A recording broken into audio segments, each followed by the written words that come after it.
Ever watch someone so confidently touch something they don't understand? And you just know it's going to explode in their face within days? I have. And I sat there sipping my latte, watching $4.2 million evaporate while that fool dug his own grave. They say revenge is a dish best served cold. But sometimes, you don't even have to serve it. You just watch them poison themselves with their own arrogance. My name is Samantha Kerrigan, but everyone at Redline Metrics called me Sam.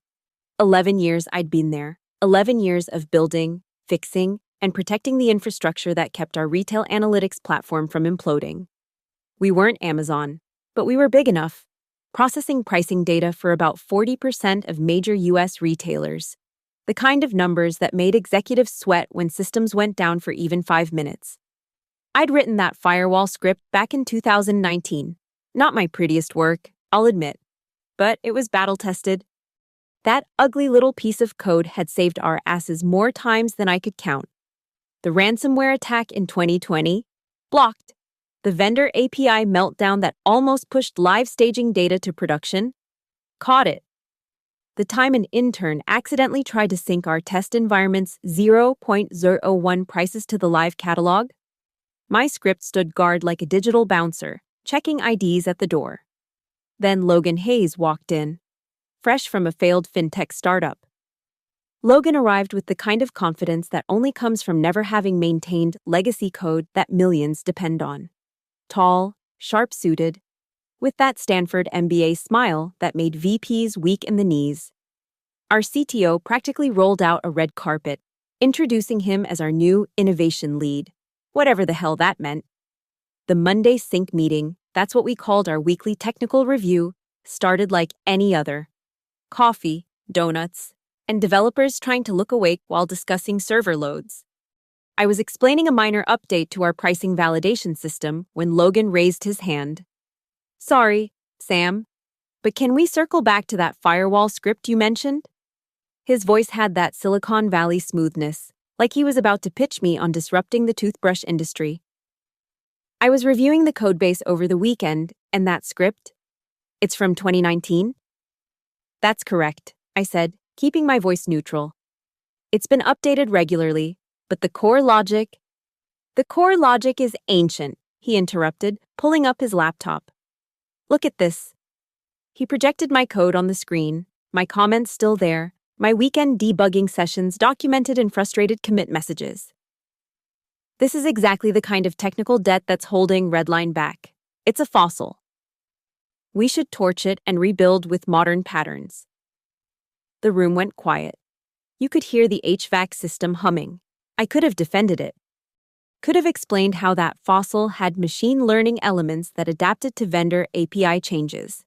How it had saved us $2.3 million in the last quarter alone by preventing pricing errors. But I looked at Logan's face, at the barely concealed smirk, at the way the other managers were already nodding along. And I realized something. He didn't want to improve the system. He wanted to mark his territory. Interesting perspective, I said, taking a slow sip of my coffee. What would you suggest as a replacement? Clean slate, he said, waving his hand like he was dismissing a waiter. We'll use the new framework I'm bringing in from my previous company, much more elegant. His previous company, the one that went bankrupt 6 months ago? I smiled. Not my genuine smile, the one I reserved for friends and good code reviews. This was my other smile, the one that said, I'm going to enjoy watching you burn. Sounds innovative, I said, and watched his chest puff up.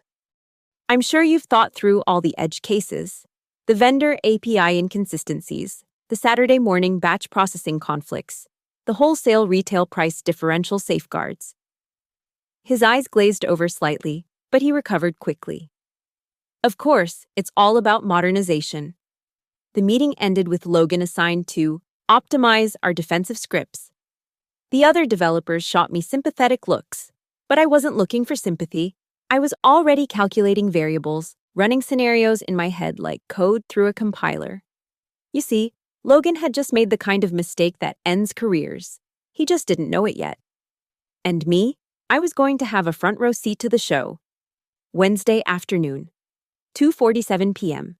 I'll never forget the time because I was debugging a memory leak when it happened. Logan strutted into the dev floor with Marcus.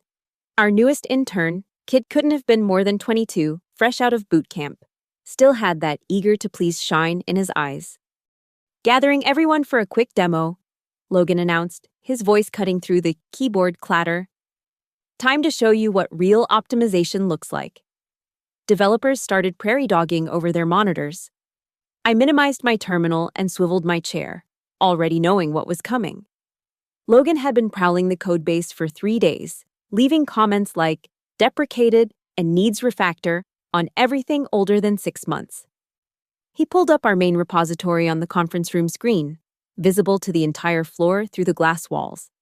His fingers danced across the keyboard with performative flair. Marcus and I have identified 17 scripts that are pure technical debt, he said, highlighting files in red. But let's start with the biggest offender. My Firewall script appeared on screen, outlined like a most wanted poster. This, Logan said, is 4,000 lines of spaghetti code that could be replaced with a simple 200-line validator. Watch and learn. He opened a terminal. Marcus stood beside him, nodding like a bobblehead, probably not understanding half of what was happening, but desperate to impress his new mentor. First, we remove it from the production pipeline. Logan typed the commands with unnecessary force. Then we delete the staging version, more typing. And finally, he hovered his finger over the enter key like a game show host, building suspense. We remove this fossil from our repository entirely. Git arima zo force firewall wars validation. Pi git commit. M removed deprecated firewall scripts. LH git push origin main. Force the force flag. Of course, he used the force flag. Logan, I said, my voice carrying across the floor. Did you back up the script logic, the API endpoint mappings, the vendor-specific validation rules? He laughed. Actually laughed. Sam, that's the old way of thinking. We don't need backups of obsolete code. That's what's been holding this company back, this scarcity mindset, this fear of letting go. It's not fear, I said slowly. It's experience. That script handled, he corrected. Past tense. Marcus, show them the replacement. Marcus fumbled with his laptop, pulling up a file that looked like it was copied from a Medium tutorial. It's based on the latest patterns. Very clean, very dry. Don't repeat yourself. The kid was quoting programming principles like scripture while standing next to a man who'd just deleted 11 years of battle-tested code without a backup. Sarah from DevOps spoke up. Logan, that script prevented the ransomware attack. It stopped the April pricing disaster. It saved us from problems that shouldn't have existed in the first place. Logan interrupted. We're not going to need these paranoid safeguards once we implement proper CI/CD. Continuous integration, continuous deployment, more buzzwords. He was speaking manager, not engineer. I stood up, walked to my desk, and grabbed my coffee mug. Everyone watched me, waiting for the explosion, the argument, the Sam Kerrigan special. My legendary ability to verbally dissect bad ideas with surgical precision. Instead, I smiled. You're absolutely right, Logan. Out with the old. His face lit up with triumph. Marcus looked relieved. The other developers looked at me like I'd grown a second head. I walked back to my desk, sat down, and opened my personal documentation folder, the one I'd maintained for over a decade. Every edge case, every vendor quirk, every timing issue that script handled was documented here. I selected all the files, right-clicked, and moved them to my personal drive. Then I opened our deployment calendar. Saturday, 3:00 a.m., automated production sync. The script Logan had just deleted was the only thing that would prevent staging prices from flowing directly into production during that sync. Without it, any test data and staging would go live. I pulled up our staging environment. Sure enough, the QA team was running their monthly disaster recovery drill, flooding staging with test data, wholesale prices at 60% discount, part of their Black Friday simulation. I took a screenshot. Then another. Then I documented the exact timestamp of Logan's commit. Sarah messaged me on Slack. Sam, are you really not going to say anything? I typed back. Sometimes the best teacher is consequence. She replied, that could cost millions. I looked across the floor at Logan, now high-fiving Marcus, probably already composing his email to the executives about his first week's wins. Yes, I typed. It could. Then I deleted our Slack conversation, cleared my browser history, and went back to fixing that memory leak. After all, I had a job to do. For about 48 more hours, anyway. Friday morning, 10:15 a.m. HR doesn't usually smile when they're about to fire you, but Jennifer from Human Resources was trying her best. Her lips stretched in that corporate sympathy grimace that probably took years to perfect. Sam, please, have a seat, she said, gesturing to the chair across from her desk. The folder was already there, my name typed neatly on the label. They'd probably printed it yesterday, right after Logan's little show. The CTO, David Park, sat in the corner like a guilty teenager at the principal's office. At least he had the decency to look uncomfortable. Sam, Jennifer began, shuffling papers she didn't need to read. You've been with Redline for 11 years, and we value everything you've contributed. Here it comes, the but that invalidates everything before it. But we're moving in a new direction. Logan has presented a compelling vision for modernizing our infrastructure. And we feel that there might be some resistance to change from our longer-tenured employees. Resistance, I repeated, tasting the word. Is that what we're calling experience now? David finally spoke. Sam, you have to understand. The board wants innovation, fresh perspectives. Logan comes from the startup world. From a failed startup, I corrected. From an agile environment, he continued, ignoring me. We need people who can adapt, who aren't tied to legacy thinking. Legacy thinking. My script that saved them millions was legacy. My knowledge of every API quirk, every vendor's incompetent documentation, every 3 a.m. crisis I'd solved, all legacy. Jennifer slid the folder across the desk. We're offering a generous severance package, 3 months' pay, continued health benefits through the end of the year, and we'll list it as a mutual separation. I opened the folder, standard NDA, non-compete clause that wouldn't hold up in California, and a particularly interesting clause about returning all company property and documentation. What if I don't sign? I asked, already knowing the answer. Then it's termination for failure to align with company objectives. No severance, no benefits, and it goes on your record. I picked up the pen. David looked relieved.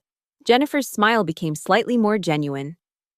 Just one question, I said, pen hovering over the signature line. Who's going to maintain the production sync protocols after I leave? David waved his hand dismissively. Logan's already implemented his new framework. Much cleaner, he says. We won't need all those redundant safeguards. Redundant safeguards. I almost laughed. I signed the papers with a flourish. I'll need an hour to clear my desk. Of course, Jennifer said, already filing the papers away. Security will escort you out when you're ready. Back at my desk, I worked methodically. Personal items into a box. My coffee mug with the 10 years of service logo. The rubber duck I used for debugging. The photo from the 2018 team barbecue when we still had a team. Then I plugged in my personal USB drive. Not for company code, I wasn't that stupid. But my personal documentation, my notes, my 11 years of institutional knowledge, that was mine. Every API change log I'd tracked, every vendor contact who actually knew their system, every timing diagram I'd drawn at 3 a.m., all mine. I also grabbed screenshots of the deployment calendar, the staging environment status, and, most importantly, Logan's commit history. All publicly visible information, nothing that violated any NDA.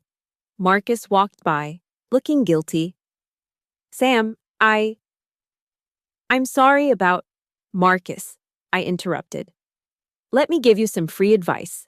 Document everything, every decision, every deletion, every force pushed to main. You're going to need it. He looked confused. For my performance review? For your lawyer, I said, and watched his face pale. Security arrived. Ken, who I'd shared many late-night pizzas with during system emergencies. He looked apologetic. Ready, Sam? I picked up my box. You know, Ken, you might want to avoid any major purchases for the next week or so. He raised an eyebrow. Why's that? Just a feeling. Call it legacy intuition. As we walked to the elevator, I passed Logan's office. He was on a call, feet up on his desk, laughing about something. His monitor showed our GitHub repository, dozens of files marked for deletion, all tagged with comments like obsolete and technical debt. The elevator doors closed, and Ken sighed. 11 years. Sam, this place won't be the same. No, I agreed, watching the floor numbers descend. It won't. In the parking lot, I loaded my box into my car and sat there for a moment, looking at the Redline Metrics logo on the building. In about 41 hours, that logo would be all over Reddit, Twitter, and every deal-hunting forum on the internet, but not in a good way. I pulled out my phone and set a reminder. Saturday, 3:30 a.m., make popcorn. Then I drove home. 3 months of severance in my future and a front row seat to the most expensive I told you so in Silicon Valley history. The best part? I wouldn't have to lift a finger. Logan had already lit the fuse. All I had to do was wait for the boom. Friday evening, my home office looked like a war room. 3 monitors glowing, documentation spread across my desk, and a whiteboard covered in timestamps and system dependencies. I wasn't planning anything malicious. I didn't need to. I was just preparing to document a disaster with the precision of a forensic accountant. The production sync was scheduled for 3 a.m. Saturday, every 2 weeks, like clockwork. Our system would synchronize select data between staging and production environments. It was supposed to only sync configuration changes and feature flags. But without my Firewall script checking data types and price boundaries, it would sync everything marked with an active flag. I pulled up Redline's public status page on my laptop, the one customers could access to check system health. Then I opened their public API documentation, still hosted on their website. Finally, I logged into my personal AWS instance and set up a monitoring script. Nothing invasive, just a simple price checker that would query publicly available data every 5 minutes. The same thing any customer or competitor could do. My phone buzzed. Sarah from DevOps, using her personal number. Sam, Marcus just deleted 3 more validation scripts. Logan told him they were blocking innovation. The kid doesn't know what he's doing. I texted back, is the staging environment still running the Black Friday simulation? Yeah, QA extended it through the weekend. They're testing load balancing with prices at 60-70% off. Why? No reason, just curious about their testing methodology these days. 3 dots appeared, then disappeared. Sarah was smart, she was connecting the dots. Sam, should I say something? Say what? That you disagree with the innovation lead's vision. How'd that work out for me? This is going to be bad, isn't it? Define bad. Company ending bad. No, just Logan ending bad. She didn't reply. Good. Plausible deniability. I opened LinkedIn and searched for Logan Hayes. His profile was a masterpiece of buzzword bingo. Disruption catalyst. Innovation architect. Digital transformation leader. His latest post, from this afternoon, made me actually laugh out loud. Day 5, at Redline Metrics. Already eliminated 10,000 T+ lines of redundant code. Sometimes you need fresh eyes to see what's been holding a company back. URAS, innovation, tech leadership, disrupt or die. The comments were full of congratulations from his startup buddies. I took a screenshot. Then I did something I rarely do. I checked our codebase statistics using public GitHub data. Logan hadn't just deleted my Firewall script. In his 5-day rampage, he'd removed the rate limiter that prevented DDoS attacks, the backup price validator that caught decimal point errors, the vendor sync checker that prevented duplicate orders, the wholesale retail differential monitor, the emergency rollback script. Each deletion had a commit message dripping with condescension. Removed paranoid checking. Deleted unnecessary safeguards. Cleaned up legacy overthinking. I pulled up the staging database statistics from the public status page. 847,000 products currently in staging with test prices. Everything from office furniture to industrial equipment, all marked down 60 to 70% for the Black Friday load test. At 3 a.m., every single one of those prices would flow into production. I did quick math on my calculator. Average product value of $500, average discount of 65%, 847,000 products. The potential loss was staggering, but the real damage wouldn't be the discount, it would be the buying frenzy. Bots, resellers, deal hunters, they'd clean out inventory before anyone could stop it. My phone rang. Unknown number. Hello? Sam? It was Marcus, whispering. I'm still at the office. Logan has me deleting more stuff. There's something called a sync guardian script. He says it's redundant, but... Marcus, listen carefully. I said, document every deletion, every single one. Email yourself screenshots of Logan's instructions. Use your personal email. Why? Is something wrong? Marcus, what happens when you sync staging to production without validation? Long pause.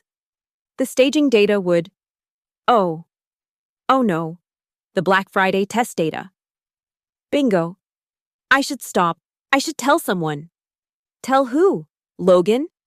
Who'll fire you for insubordination? David, who just fired me for the same concerns. HR. Then what do I do? You follow orders, you document everything, and you update your resume, tonight? This is insane. We have to stop it. We? Marcus, I don't work there anymore. And you? You're an intern who's been there 1 week. Who's going to listen to you? He was crying now. Actually crying. Poor kid. Wrong place, wrong time, wrong mentor. Marcus, go home. Send those screenshots to yourself. And whatever you do, don't be in the office at 3 a.m. tomorrow. Why 3 a.m.? Because that's when the music stops. I hung up and went back to my monitors. Everything was in place. My monitoring script was running, ready to capture prices before and after.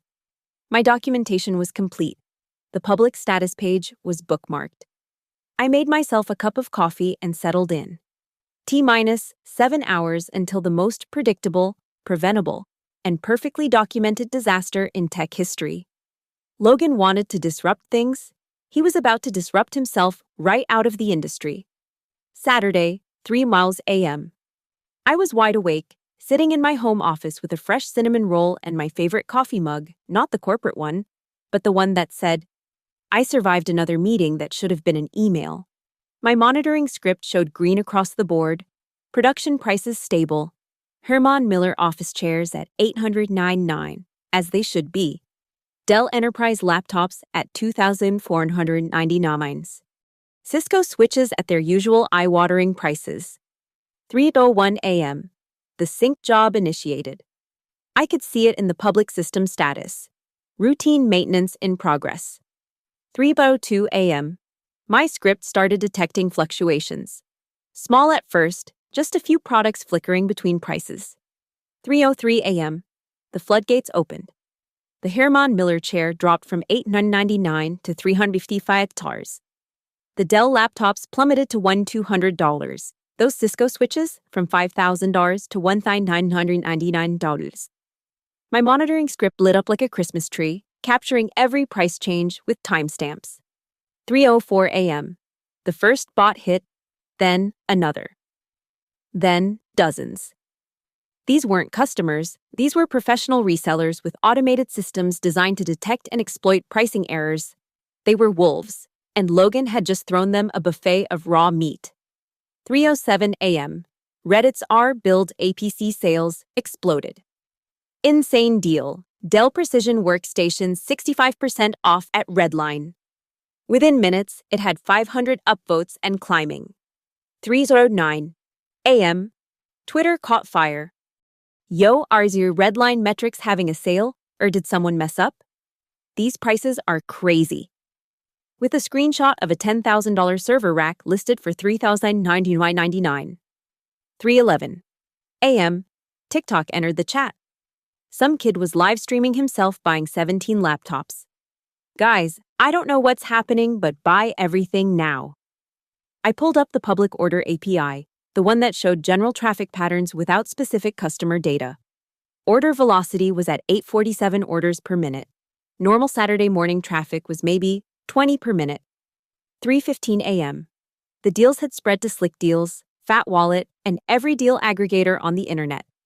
Someone had created a Google Sheet listing all the discounted items with direct links. It had 10,000 views already. 3:18 a.m. The inventory system started showing strain. Popular items were selling out. The Herman Miller chairs, gone. The high-end laptops, gone. But the system kept accepting orders, promising 3.5-day delivery on items that no longer existed in any warehouse. My phone buzzed. Sarah. The monitoring alerts are going insane. Should I call someone? Who's on call? I texted back. Logan. He put himself on the on-call schedule to familiarize himself with operations. I almost choked on my coffee laughing. Then follow protocol. Call him. 3:22 a.m. According to the public status page, someone acknowledged the alerts.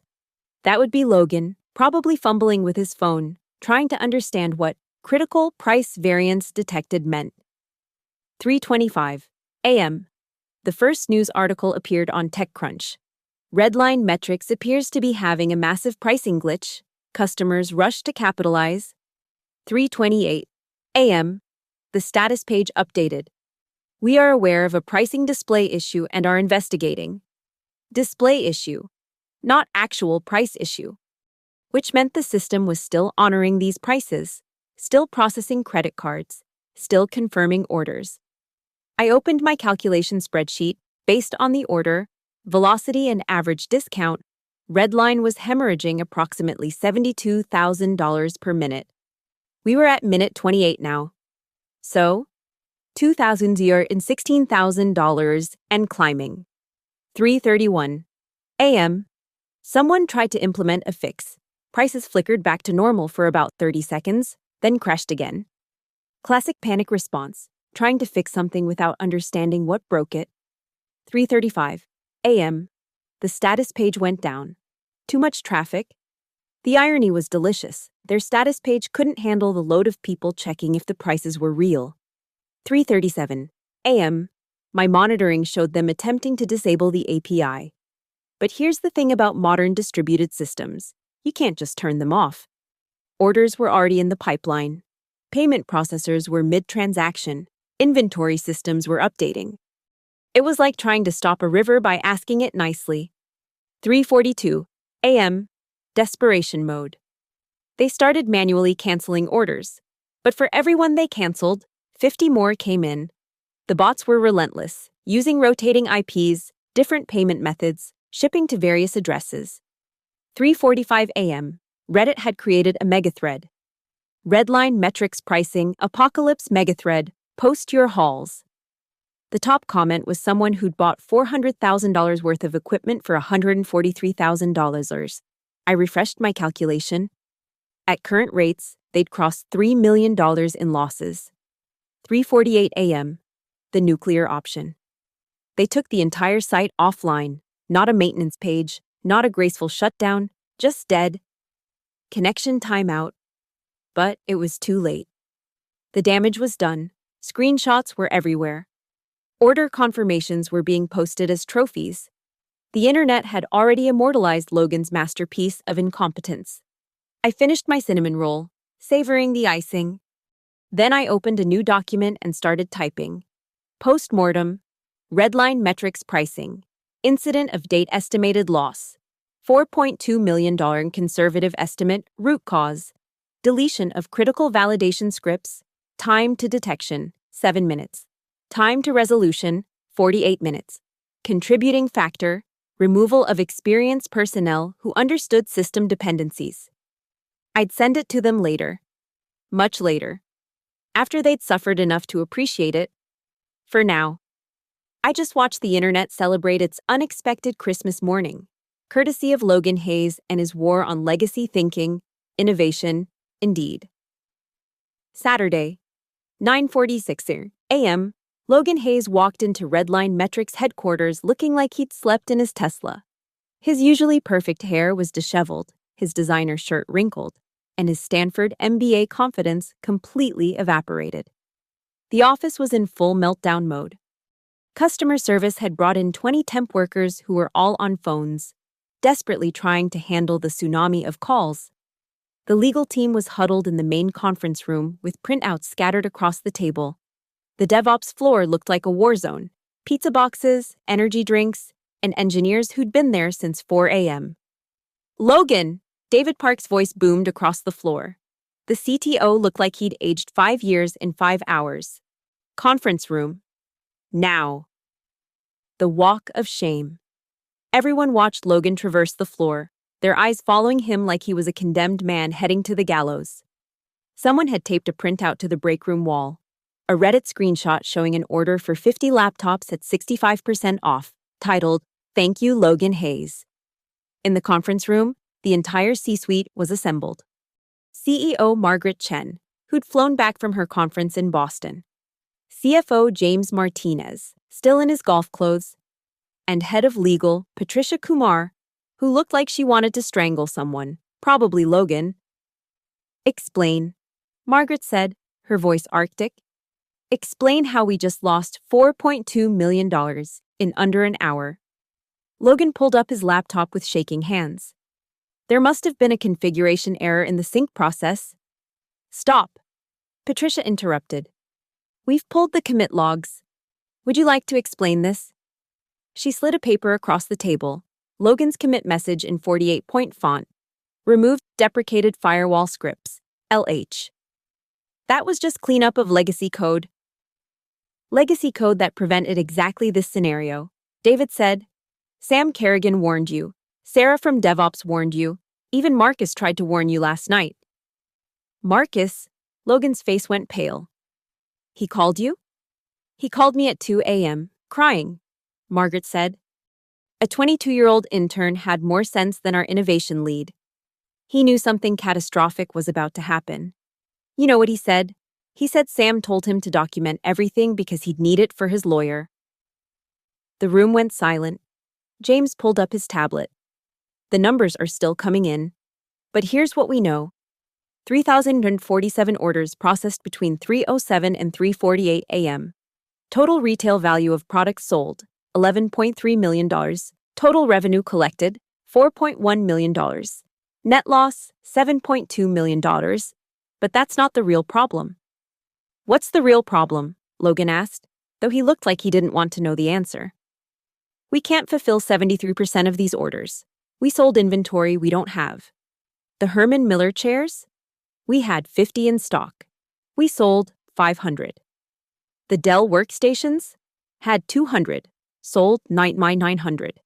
We're going to have to cancel and refund, which means credit card processing fees on both transactions," Patricia finished, "plus potential lawsuits from customers whose orders we cancel, plus the PR nightmare, plus the fact that our stock price is going to tank Monday morning." Margaret stood up. "Logan, who made the decision to delete the firewall script?" "I did, but..." "Who ignored warnings from senior engineers?" "I thought they were resistant to change." "Who put an intern in charge of deleting critical infrastructure?" "Marcus volunteered to help optimize." "Who?" Margaret's voice rose. "Fired the person who built and maintained the very systems that could have prevented this?" Silence. David pulled up another screen. "There's more. In your 5-day innovation spree, you deleted the rate limiter, the backup validator, the vendor sync checker, and 17 other critical scripts. Do you know what the rate limiter does, Logan?" "It limits rates. It prevents DDoS attacks. We've been getting hammered by bots for 6 hours. Our AWS bill for today alone is projected at $180,000. Patricia cleared her throat. Logan, I need to ask you something on the record. Did you back up any of the code you deleted? Backups are technical debt. We should be moving forward, not. It's a yes or no question. No. Margaret pulled out her phone and started typing. I'm sending this to the board. My recommendation is immediate termination for gross negligence. You can't do this. Logan stood up, his face red. I was brought in to innovate, to disrupt. You all said you wanted fresh thinking. Fresh thinking, Margaret said slowly, doesn't mean destroying everything that works. Innovation doesn't mean ignoring expertise and disruption. She looked him dead in the eye. Shouldn't disrupt our own company. This is a witch hunt. You're blaming me for systematic failures. We're blaming you for deleting the systems that prevented those failures. David said, the witch hunt will be when our investors find out you caused this. Logan tried one last gambit. If you fire me, I'll tell everyone this was a collective failure. That management knew the risks. Patricia actually smiled. Go ahead. We have your Slack messages calling our safeguards paranoid overthinking. We have your emails saying backups were scarcity mindset. We have your commit messages, every single one signed with your initials. The door opened. Ken from security stood there, looking uncomfortable. Margaret didn't even look at Logan. Ken will escort you to your desk. You have 5 minutes to collect personal items. Your access has been revoked. Your final check will be mailed. Logan stood there, mouth opening and closing like a fish out of water. Then, finally, this isn't over. Yes, Margaret said, turning to look out the window at the Red Line logo. It is. As Ken escorted Logan out, the entire floor went silent. Then, from somewhere in customer service, slow clapping started. It spread across the floor, following Logan all the way to the elevator. The king of innovation had been dethroned by his own revolution. Saturday, 11:23 a.m. The emergency war room at Redline Metrics looked like a crime scene investigation. Laptops everywhere, whiteboards covered in system diagrams, and the bitter smell of burnt coffee mixing with desperation. We need that validation script back, David Park was saying to his remaining team. Can anyone recreate Sam's firewall code? Sarah from DevOps shook her head. It wasn't just code. It was 11 years of edge cases, vendor quirks, and undocumented API behaviors. Sam knew things about our system that weren't written anywhere. Then call her, Margaret commanded. Offer her whatever she wants. I tried, David admitted. 5 times. Straight to voicemail. Meanwhile, I was sitting in my garden, phone on silent, laptop open, watching the chaos unfold through public channels. The internet had turned the Redline disaster into a meme. Someone had already made a YouTube compilation, Top 10 Orders from the Redline Massacre, with circus music playing in the background. At 2:15 p.m., the emails started, first from David, subject line, urgent consultation request. Then from Margaret, please call, critical system issue. Then from Patricia, in legal, confidential, request for assistance. I let them marinate in their panic while I documented everything, screenshots, timestamps, order logs from public APIs, building my case file. At 4:30 p.m., Sarah texted from her personal number. Sam, they're getting desperate. David just offered $500 for anyone who can recreate your script. 3 contractors tried, all failed. Interesting, I replied. That's all? Interesting. What would you like me to say? I don't work there anymore. They know they screwed up. Margaret actually said your name with reverence, like you were some kind of prophet. Prophet of common sense? Maybe. At 5:45 p.m., they tried a different approach. Marcus, the intern, called me directly. Sam, I'm so sorry. This is all my fault. I should have refused to delete those scripts. Marcus, you were following orders from your supervisor. This isn't on you. But I could have... What? Refused and been fired on day 3? You documented everything like I told you. Yes, everything. Screenshots, emails, Slack messages. Good, keep those safe. You might need them. Sam, they want me to try to recreate your scripts. They're offering me a junior developer position if I can do it.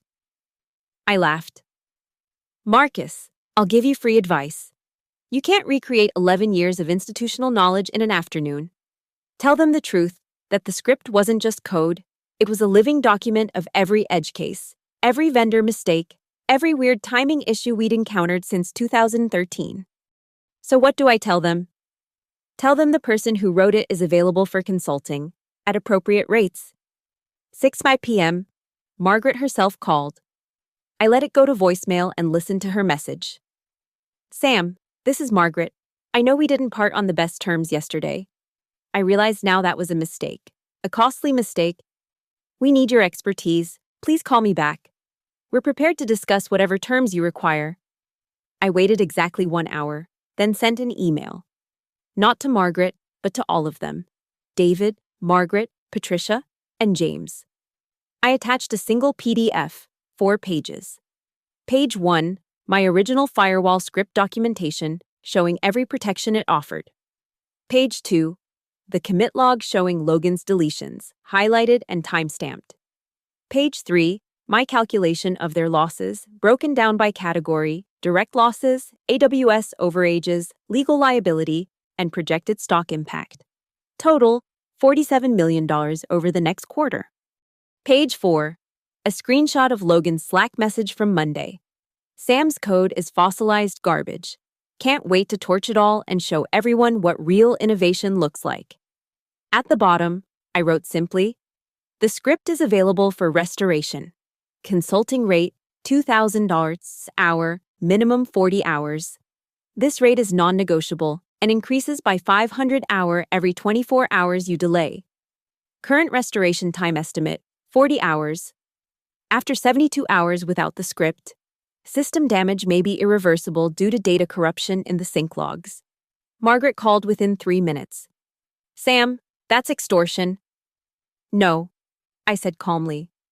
Extortion would be if I caused the problem. I'm offering to fix a problem someone else created. A problem I warned you about. A problem that cost me my job for trying to prevent. The board will never approve those rates. Then the board can explain to shareholders why they lost $47 million to save $80,000. Your call? Silence. Then, how soon can you start? I'll need the consulting agreement signed first, and Logan's termination confirmed in writing, and a public statement acknowledging that the incident was caused by removing critical security infrastructure. Sam, those are my terms. You have my email. I hung up and poured myself a glass of wine. The script restoration would actually take maybe 6 hours, but they didn't need to know that. They needed to understand that expertise has value. That experience isn't legacy thinking, that sometimes the old code is old because it's been keeping the company alive for over a decade. My phone buzzed. An email from legal with the consulting agreement attached. The rate was exactly what I asked for. Monday morning, 9 a.m. I walked back into Redline Metrics headquarters not as an employee, but as the highest-paid consultant in the company's history. Kennett Security actually saluted me. Sarah's entire DevOps team stood up and applauded. Even Marcus looked at me like I was some kind of superhero. The executive conference room had been transformed into a command center. Margaret, David, and the entire board were present via video call. In the center of the table was a printed copy of Logan's termination letter, signed and notarized, as requested. Before we begin, Margaret said, the board wanted me to express their regret about Friday's decision. I pulled out my laptop. Regret noted. Shall we discuss the real damage? I connected to the projector and pulled up the system diagnostics I'd been monitoring all weekend. Logan didn't just delete protection scripts. He created cascading vulnerabilities. Without the firewall validation, bad data has been propagating through your systems for 56 hours. Your vendor sync is corrupted. Your inventory database has phantom stock. Your pricing engine is using cached data from 3 different sources that no longer match. James went pale. Can you fix it? I can. But first, let's talk about Logan. Patricia slid a folder across the table. He's been terminated for gross negligence. We're also pursuing legal action to recover damages. I opened the folder. There it was. Logan Hayes, terminated effective immediately. With cause. Below that, a press release. Redline Metrics announces departure of innovation, lead following system modernization incident. Modernization incident? I raised an eyebrow. Margaret grimaced. The board insisted on diplomatic language. Fine, let's modernize your system back to working condition. I started typing. The room watched in silence as I began reconstructing not just the firewall script, but the entire defensive infrastructure Logan had demolished. But I didn't just restore it, I improved it, adding comments that explained exactly what each section did and why it was critical. Python warning. This validation prevents staging prices from entering production. Removing this cost, the company $40. 2M on date. Last updated by S. Kerrigan, consultant. Never delete without understanding the consequences. 3 hours in, I had restored basic protection. The bleeding stopped, prices stabilized, the vendor sync began self-correcting. 6 hours in, I'd rebuilt the entire validation framework, stronger than before. I added monitoring alerts that would scream if anyone tried to delete these files again. Hour 8. I turned to the board on the video screen. You have a choice.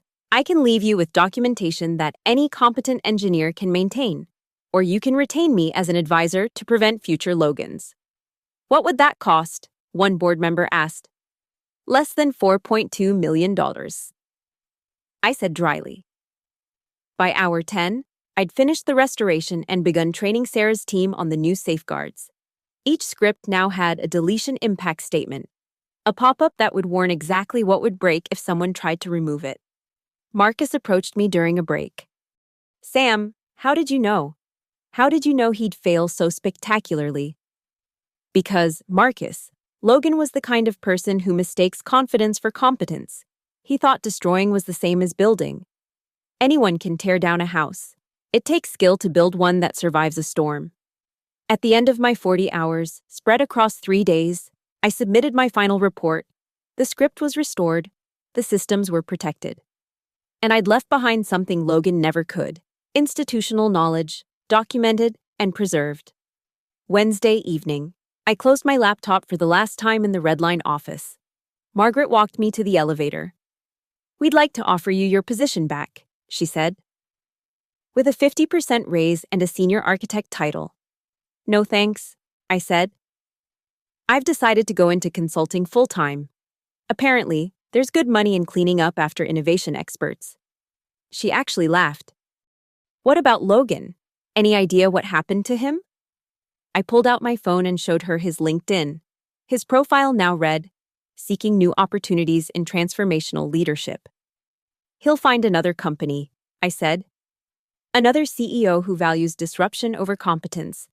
And maybe, if they're lucky, they'll have their own Sam Kerrigan to save them. And if they don't, I stepped into the elevator, then they'll have their own $4.2 million lesson in why experience matters. As the doors closed, I saw Margaret heading back to her office, probably to update the job posting for Innovation Lead. I hoped they'd learned their lesson, but somehow I doubted it. The tech world loves its disruptors, its fresh faces, its move fast and break things mentality. Me? I went home, poured myself a very expensive bourbon, bought with my consulting fees, and updated my LinkedIn profile. Specialized consultant, fixing what innovation breaks. Within an hour, I had 3 inquiries. Logan had actually done me a favor. He'd shown me that my real value wasn't in preventing disasters, it was in letting them happen, then charging premium rates to fix them. Some people learn from their mistakes. Others pay consultants to fix them. And Logan? Last I heard, he was giving talks about failing fast at startup meetups, completely missing the irony that his fast failure cost a company $4.2 million and his entire reputation. But hey, at least he disrupted something. Thank you so much for listening to this story of corporate revenge and the true cost of dismissing experience. Where are you listening from? Drop a comment below. I'd love to know if you're tuning in from your office desk, during your commute, or maybe even plotting your own workplace justice. Don't forget to subscribe to the channel for more stories of corporate karma. And share your thoughts. Have you ever witnessed a know-it-all crash and burn at your workplace? Let's chat in the comments below.